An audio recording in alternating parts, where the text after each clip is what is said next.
Alright guys, I am back with my Ring of Honor Best in the World 2012 review. I thought this was a decent show. I had some good matches, but there was some stuff that kind of just fell short, didn't really deliver. But I do have to say that the stream was perfect this time. No problems at all. I was able to log in, watch the show. Everything went fine, good quality, so I'm very happy with the stream. But the show itself, I thought it was just kind of decent. The main event was awesome, though. Really helped the show out. Match of the night, easily. Followed by Adam Cole versus Kyle O'Reilly. Triple Threat was decent, too. But yeah, overall, not the best Ring of Honor show by any means, and was just kind of an average pay-per-view. But I'm going to get right into it because there's a lot of stuff to talk about. So it starts with Guardians of Truth versus the Briscoe brothers.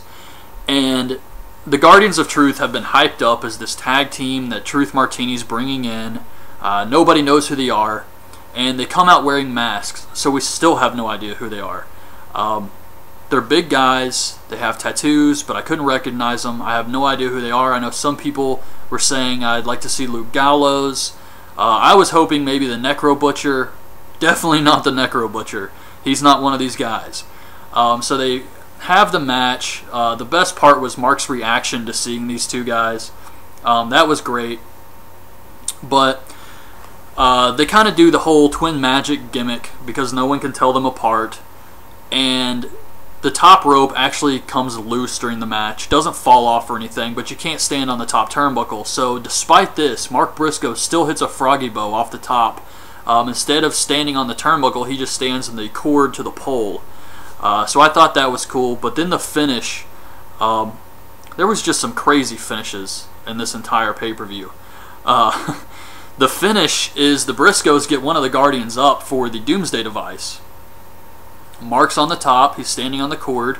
I'm expecting them to hit the move, and then it just kind of, the Guardian just rolls over, and then Jay pins him.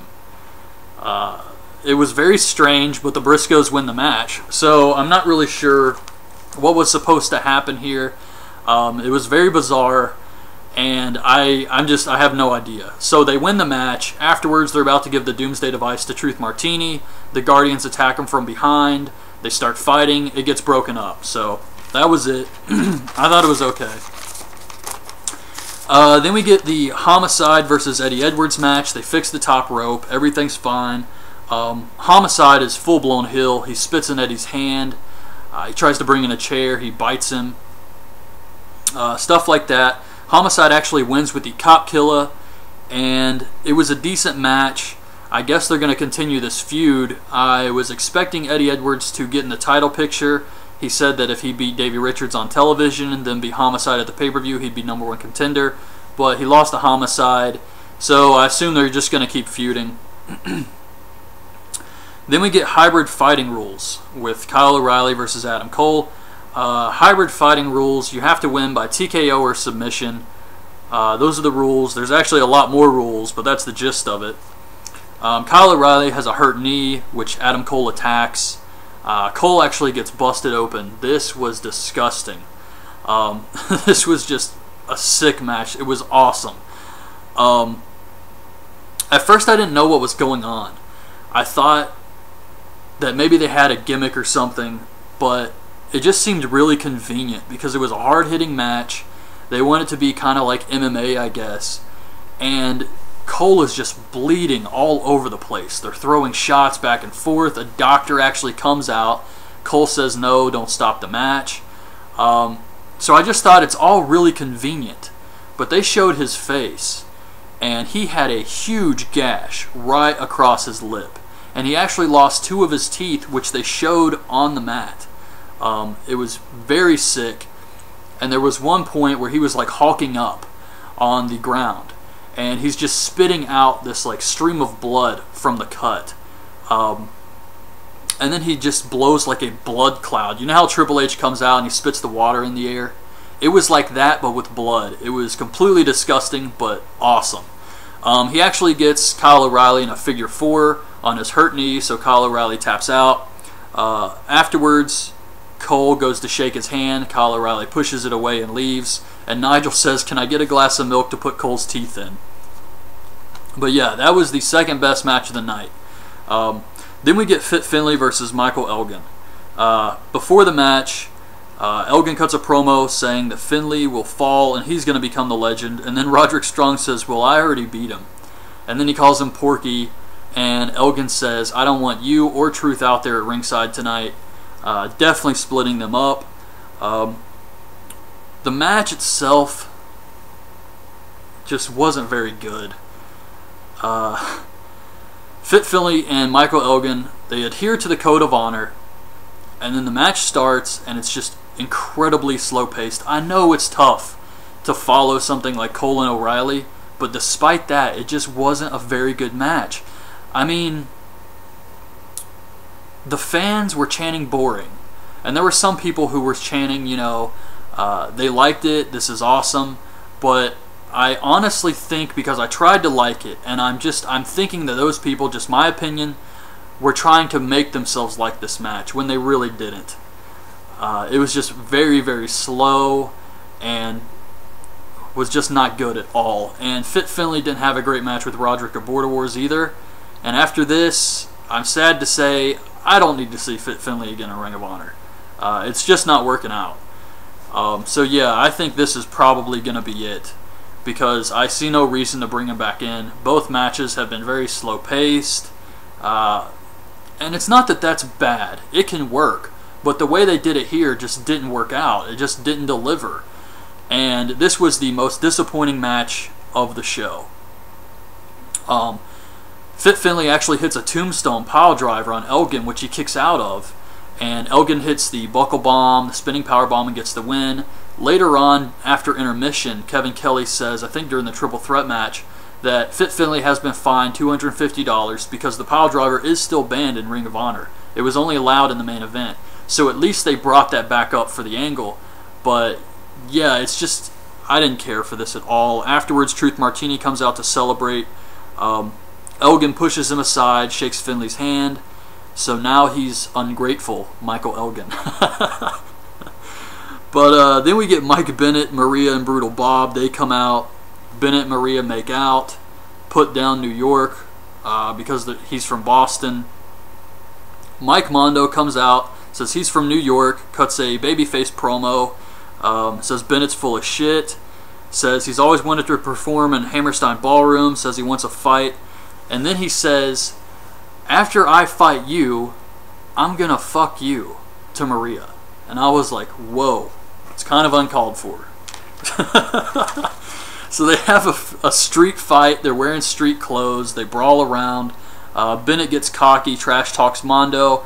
Mondo rolls him up in a small package, gets the win. It was a decent brawl, I guess. Not much to it. Afterwards, Kevin and Nigel are talking about Maria. Kevin says she better keep her room locked tonight. But yeah, just kind of filler. Time killer. Then we get the triple threat match for the TV title with Tommaso Ciampa, Jay Lethal, Roderick Strong. Lethal has the crazy hair in full effect here. It was nuts. Princess Mia actually hits a super kick on Lethal. Lethal gets Roderick in a figure four and Ciampa in a crossface at the same time. That was a cool spot. Lethal chases. Okay, here's the finish. This was crazy. So Jay Lethal goes to the outside. He starts to go at it with Prince Nana. He starts chasing him around the ring. Meanwhile, in the ring, Ciampa has Roderick up for Project Ciampa. So Nana rolls into the ring, hits Ciampa's legs, rolls under him. Ciampa falls. Roderick pins him, eliminates Ciampa from the match. Jay Lethal gets in, goes for lethal injection. Truth Martini hits him in the back with a book. Roderick hits the suplex onto the knees and gets the win. Crazy stuff here. But the match itself I thought was pretty good. Fast-paced, good triple threat match. It's just, they're setting this thing up. The storyline is Prince Nana doing this stuff on purpose because he doesn't want Ciampa to beat Roderick in order to keep Truth Martini happy. That's the storyline. Just another match with a crazy finish. But I like this more than some of the other stuff, so it wasn't that bad. And I see where they're going with it, but yeah, just another crazy finish here. Then we get World's Greatest Tag Team versus All Night Express for the tag titles. They work over Kenny King damn near the entire time. Rhett gets a hot tag, and then the match actually picks up somewhat. He hits a DDT on Shelton on a chair.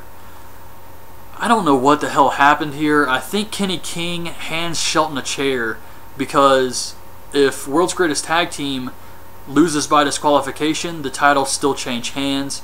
So it's like Kenny King wanted him to hit his tag partner with a chair? What the hell is that about? So yeah. Then Rhett Titus gets busted open. He starts bleeding from a belt shot or the ring bell. Something like that. They work over Rhett Titus. Charlie grabs a mic, tells the ref if he doesn't stop the match, he's going to kill him. Kenny King stops them from hitting the leapfrog move. And Charlie Haas turns around, gets a roll-up from Rhett Titus, and we get new tag team champions. I wasn't expecting this at all. All Night Express is celebrating with champagne, and World's Greatest Tag Team beats them up. I didn't really care for this much. The match just kind of dragged on for a while. It did pick up at some points, and then it was just some more crazy stuff. It was a really weird show. So yeah. Then Steve Corino comes out. He talks about Kevin Steen, gets ready to do commentary. Cornette comes out to sit at ringside to watch him. Davey Richards comes out just kicking ringside assistants. That was badass. Davey Richards was definitely in heel mode here, and it was great. Just the guys who like pick up the streamers, he was just walking by and kicking every single one of them. That was great. Then Kevin Steen comes out with Jimmy Jacobs. He gets a shitload of streamers. Kyle O'Reilly comes out, says Davey Richards didn't like how he handled his match with Adam Cole. He's not here to stab him in the back, but stab him in the fucking eye. He quits Team Ambition and challenges Davey Richards, and then he walks out. Kevin Steen versus Richards for the world title. Anything goes. This is Davey's last chance. This match was awesome. Steen says that Davey's boyfriend just left, so Richards kicks him and he immediately goes through a table. Richards beats up Jimmy Jacobs. Steen powerbombs him on the apron. Steen takes off the ROH banners on the guardrail and just dumps them on Richards and then hits a frog splash off the apron onto these things. I thought that was pretty cool. He actually super kicks. Kevin Steen super kicks Bobby Cruz, the announcer.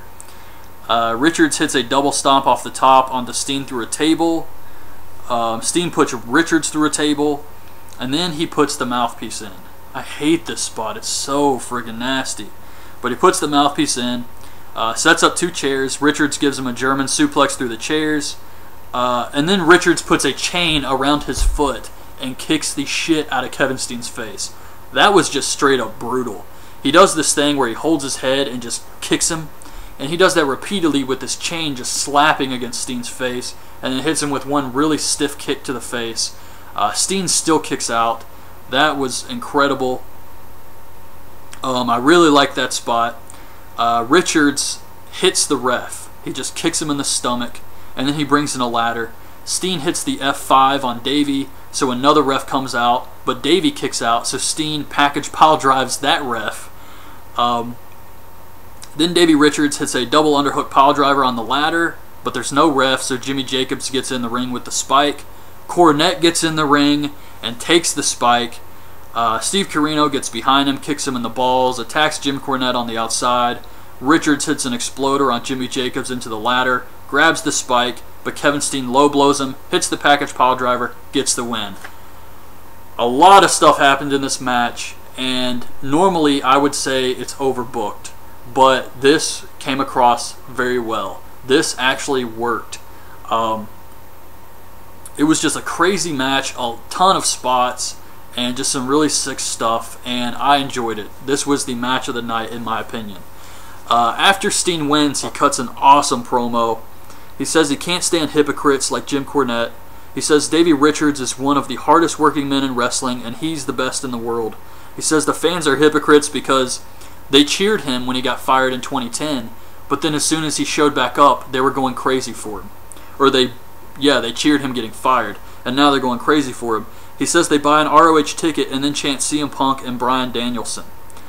And the fans start chanting yes, and he says, do you think those guys even remember being in this company? No, no, no. And it just was such a great promo here.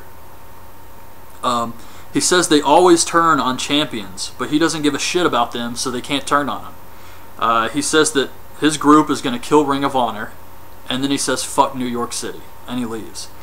And I thought that was awesome. Where are they going to go with this? I have no idea. I assume Davey Richards is going to start feuding with Kyle O'Reilly. But yeah, it was really weird. It was like Steen cut a heel promo, and I guess it works because he is a tweener. But Davey Richards, I expected to, be a heel.